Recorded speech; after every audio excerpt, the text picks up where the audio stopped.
আসসালামু আলাইকুম এভরিওয়ান। আমি আজকে ৮ রমজান চলে, তো আজকে আমি চলে আসছি আমাদের যে বিল আছে ওই বিলে চলে আসছি।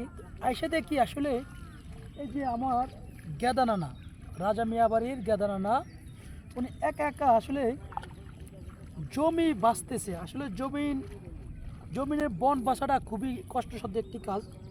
অনেকক্ষণ উপরে থাকতে হয় এবং এক করা জমিনের বন একদিনে বাঁচা যায় না। আসলে যে পরিমাণ বন, এটা একদিনে বাঁচা এক করা জমিনে সম্ভব হয় না একা কীভাবে। আর আপনারা অবশ্যই জানেন একাকিত্ব জীবনটা খুবই কষ্টের। একাকিত্বভাবে কোনো কিছুয়ে এককভাবে আগানো যায় না।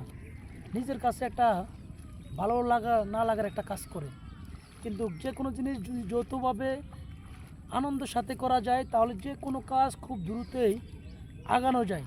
কিন্তু এই যে আমার যে গেদানা আপনি দেখতেছেন, এই গেদানা আসলে কেউ নাই তার জীবনে। একটা ছেলে আছে ছোট, আর দুইটা মেয়ে বিয়ে দিয়ে দিছে। তো আসলে যে ছেলে আছে ওই ছেলে বন বাসার উপযুক্ত হয়ে এখনও উঠে নাই, কিন্তু সেজন্য সে একাকিত্বভাবে সেই বন বাঁচতেছে। এবং আমিও তাকে কিছুক্ষণ হেল্প করার চেষ্টা করি, নানাকে একটু আগানোর চেষ্টা করি। আসলে মানুষ যার ছেলে সন্তান বড় নাই, তাদের জীবনটা কতটা যে কষ্ট সান্নিধ্যভাবে কাটে একমাত্র যার সন্তান নাই সে বুঝে। দেখা যায় বৃদ্ধ বয়সে এসেও সেই তার কর্মজীবনে কাজ করে যাইতে হয়, মানে তার বিশ্রাম আর হয় না। কিছুদিন আগে ধান কাটার সময় এই গেদু নারায়ণে একটা ছবি ভিডিও দিছি। ভিডিওটা অবশ্যই আপনারা ভালো একটা রেসপন্স করছেন।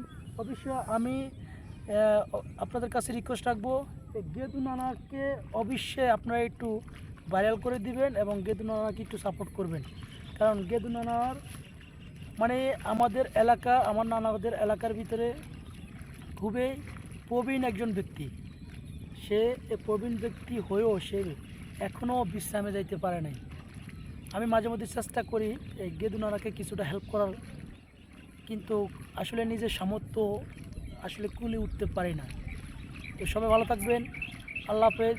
গেদা নানার জন্য সবাই দোয়া করবেন। আসসালামু আলাইকুম।